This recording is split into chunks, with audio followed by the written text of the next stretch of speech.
In January, lots of people try to give up smoking. One person who has done it successfully is the actor Mel Gibson.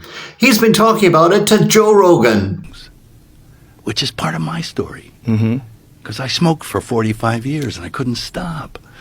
And I read this silly book by Alan Carr. Not the little guy who, managed the Village People in the caftan, the little fat guy. But no, this other guy, Alan Carr.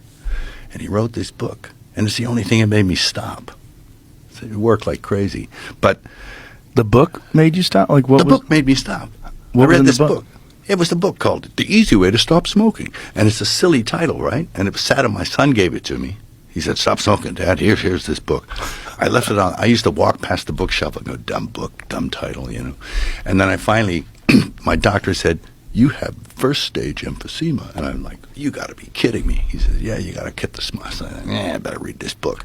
So I read the book and I stopped.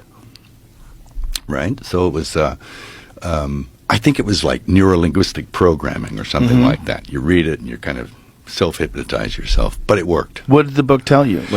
It said, it didn't tell you you're bad, you're going to die. It didn't tell you all that sort of stuff. It was like,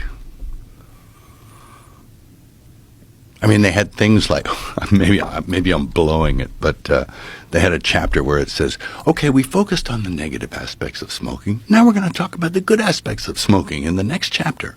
And then you turn the page and the page is empty. And it's just a trick. It's a mind trick. The whole thing was a mind trick, but it worked. And I don't know why it worked. But it was sort of like self-hypnosis while you're reading the book. And it wasn't a negative thing like, I got to stop this. It's bad. I'm scared. It wasn't even that. In fact, if I hadn't had the stem cells afterwards, my lungs completely healed from that, by the way.